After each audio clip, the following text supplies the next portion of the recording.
Bienvenue à la fermette de Sérénité, salut tout le monde, je me trouve dans notre serre-tunnel. Pourquoi une serre-tunnel? Surtout aussi longue que ça? On est juste une petite famille de 3. On va vous dire pourquoi.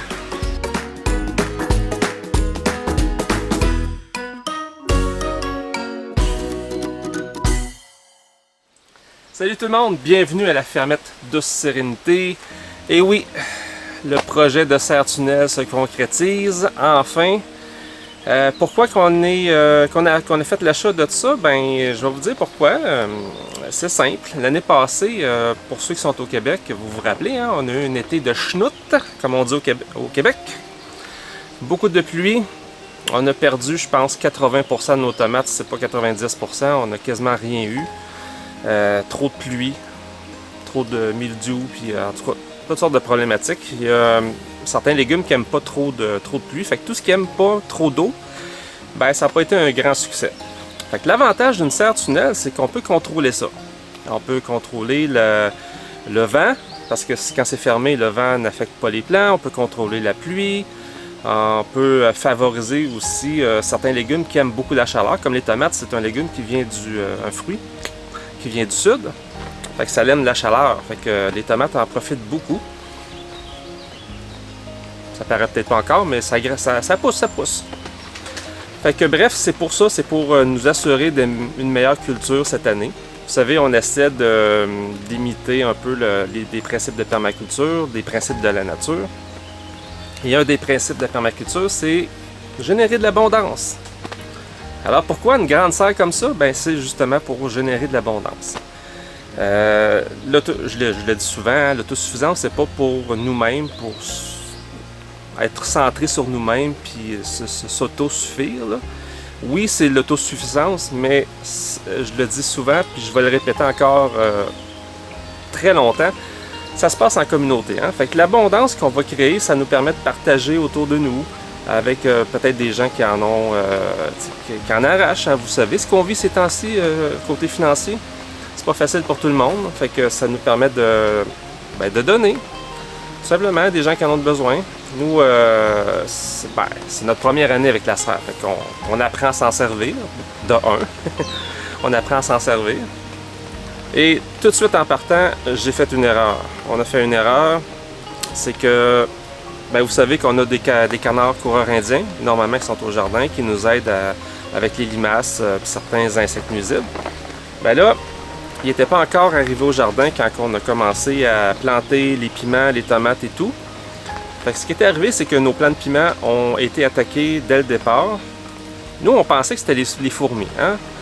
C'est pas parce que ça fait des années qu'on est en autosuffisance qu'on connaît tout. On fait encore des erreurs, puis on va encore en faire dans les prochaines années. Fait que, fourmis, on a dit du borax, ça l'éloigne les fourmis. Très mauvaise idée, ça a fait dépérir nos plants de piment. On a quasiment, je pense qu'on a dû perdre 90% de nos plants de piment.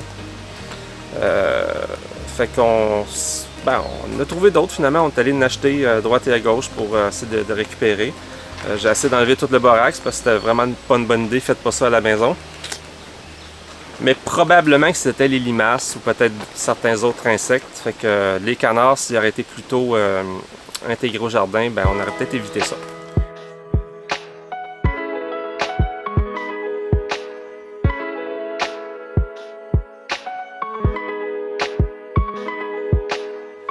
Une serre-tunnel comme ça, bien entendu, c'est des coûts, hein? C'est pas donné. Nous, on a fait le choix d'acheter usagé. On a des amis maraîchers qui sont en train de partir dans un nouveau projet, fait qu'ils vendaient leur serre-tunnel. Fait que nous, on a récupéré ça. À l'origine, c'était une serre-tunnel de 102 pieds de long. Par contre, ici, de mon jardin, même s'il y a 9000 pieds carrés, j'ai pas 102 pieds d'une shot. Fait que moi, il y a peut-être 80 pieds maximum.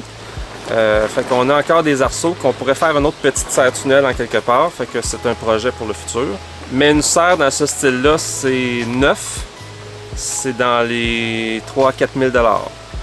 Nous, on a un bon deal avec nos amis. Fait que ça nous a permis de faire l'achat. Même si c'est usagé, ça fait la job. Là. Hein? Ça fonctionne très bien. Oui, la toile n'est pas super belle, il y a des petits trous, mais regarde. Les légumes s'en foutent, eux autres. Donc, c'est bien beau faire l'achat, mais il fallait aller la démonter où elle était installée. Fait que ça a été toute une étape aussi.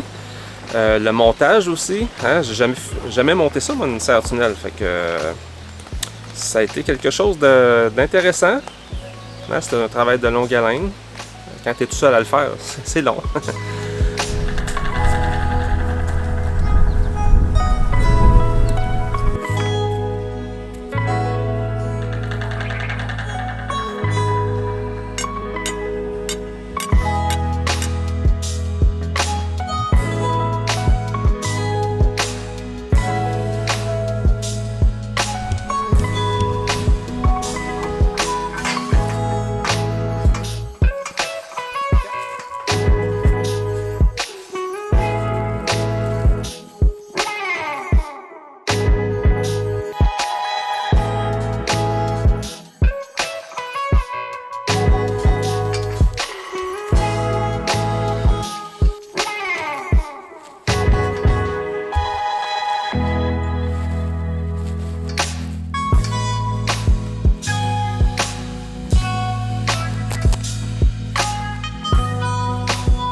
Fait que nous, sous la serre tunnel, l'emplacement qu'on a choisi, il y avait déjà l'ail qui était planté là. Fait qu'on s'est dit, on va la laisser là, on n'a pas le choix. Hein? Sauf que quand l'ail va être récolté, on va dérouler le reste des toiles, parce que là, nous, on a installé des toiles pour la culture, pour nous aider avec la mauvaise herbe et tout. Fait que ça, on va replanter peut-être de la salade dans les trous qu'on va récupérer quand on va cueillir l'ail, parce que la salade, ça pousse vite. Et bien. Fait que ce qu'on a planté, c'est les tomates, les poivrons, tout ce qui est poivron, piment. On a planté les aubergines aussi, là-bas. On a essayé les choux chinois à l'intérieur. Ça fonctionne super bien. On a des cocombes aussi qui sont en train de pousser. On a des semences qui étaient peut-être trop vieilles. Il y a beaucoup de trous qui n'ont rien encore.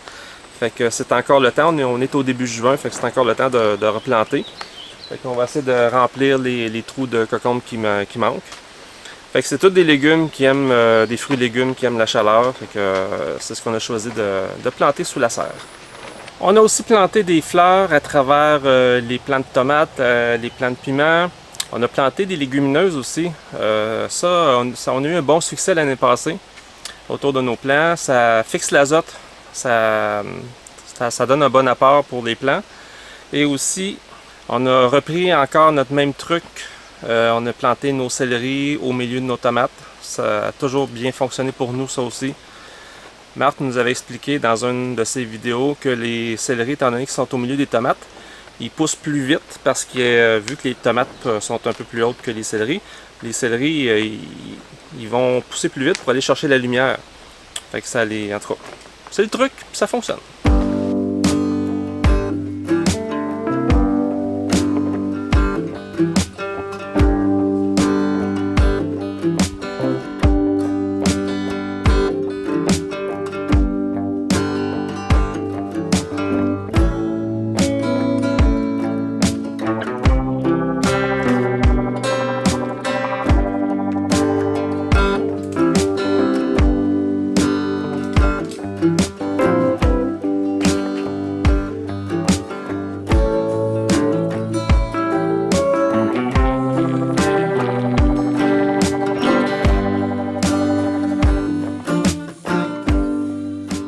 Maintenant, concrètement pour vous, à la maison, on ne vous dit pas d'aller acheter une serre tunnel nécessairement. Mais si vous avez l'espace, si vous avez quand même un grand terrain, c'est un bon investissement. Il faut regarder dans l'usager en premier. Ça peut se vendre encore. Malheureusement, il y a trop de maraîchers qui en arrachent, qui ont des difficultés. Fait que ils sont comme obligés de vendre leur serre tunnel. C'est dommage, là, mais bref. Je ne vais pas faire de publicité pour quiconque parce qu'il y a différents endroits où vous pouvez l'acheter. Achetez pas les serres tunnels que vous avez dans les quincailleries populaires. C'est pas... non. C'est pas de la qualité. Il y avait quelqu'un aussi qui avait laissé sous une vidéo un commentaire comme quoi que nos tuyaux d'irrigation, on aurait dû les mettre sous les toiles. Et j'avais répondu que c'est parce que des fois, j'ai besoin d'évacuer les bulles d'air, parce qu'il se forme des bulles d'air dans les tuyaux. Et après ça, j'ai réalisé, c'est parce que ces bulles d'air-là se forment parce que le soleil tape sur les tuyaux. Quand il fait une journée très ensoleillée, les tuyaux viennent chauds. L'eau vient chaude aussi dans les tuyaux, puis il se forme des bulles d'air. Fait que là, je suis tout le temps obligé d'évacuer ces bulles d'air-là, puis en tout cas. Fait que là, j'ai réalisé par après que la personne avait raison. Là, cette année, il est trop tard pour moi de changer la configuration parce que mes plants ont commencé à pousser. Fait que, puis j'étais avec les toiles, si j'essaie de les soulever, ça va arracher les plants, en tout cas, ça va les maganer un petit peu. Mais l'année prochaine, par exemple, je ne ferai pas la même erreur. Ça va faire la 3e année qu'on a ça, là. La 4e année va être la bonne, l'année prochaine. Mais probablement que quand les plants vont être beaucoup plus hauts, ça va faire de l'ombre, ça va aider, ça va être un peu mieux là, pour le côté, pour le soleil qui plombe dessus. Là. Par rapport aux plants de tomates, on les a plantés dans le centre de la serre tunnel parce que c'est ce qui va devenir le plus haut. Je me suis informé, j'ai vu des avis partagés. Moi, ce que je pense faire, c'est suspendre, en fait, les tuteurs à tomates, je vais les suspendre aux arceaux de la serre tunnel. On m'avait dit que pour le poids, c'est pas l'idéal, c'est pas recommandé. Mais après analyse, des plants de tomates, ça pèse vraiment pas si lourd que ça. Oui, les tomates, ça pèse lourd, mais c'est le tuteur qu'on veut garder en haut. Fait que je vais m'essayer, on va voir. Je suis capable de me suspendre là, sur les arceaux sans que tout casse. Fait que je pense qu'un plant de tomate pèse moins que ce que moi je pèse. Et aussi, par rapport à la petite expérience qu'on a tentée dans la petite serre, la première serre qu'on a construite, Bianca avait planté des radis, des betteraves, de la salade en mars. Et là, on mange des gros radis ces temps-ci, c'est vraiment délicieux. Fait que on va refaire la même expérience. Fait que probablement que cet hiver ou cet automne, on va essayer de planter. La même chose ici dans la serre tunnel. Fait qu'on va garder la toile pendant l'hiver. Par contre, c'est important de bien l'entretenir. S'il y a de la neige, il va falloir qu'on l'enlève. Parce que c'est pas fait pour supporter le poids de beaucoup de neige. Là. Mais on va l'essayer. On va voir qu'est-ce que ça donne. À suivre. Merci encore d'avoir été là, de nous suivre, même si on est moins présent ces derniers temps. On a quand même pas mal de projets. Je travaille beaucoup sur finir des projets cette année. Des choses qu'on a commencé dans le passé puis qu'on avait comme délaissé parce que c'était pas la priorité. Cette année, cet été, c'est ça où je mets les efforts, c'est compléter des choses qui sont à compléter. Fait que, ciao les amis! Soyez bénis, on se retrouve dans une prochaine vidéo. Puis n'oubliez pas de partager, ça nous aide, faites un petit pouce, partagez, likez, commentez aussi. Peut-être écrire en commentaire si c'est dans vos projets d'avoir une serre tunnel. Si ça ne l'est pas, pourquoi? Est-ce que vous manquez d'espace? C'est quoi les défis auxquels vous faites face? Parce que peut-être qu'en partageant ce que vous vivez, c'est quoi les défis, c'est quoi vos projets, on va pouvoir s'entraider, s'aider à donner des suggestions, des idées, bref, c'est ça la communauté, on est là pour s'entraider, fait que n'hésitez pas à commenter. Fait que, ciao les amis, à la prochaine!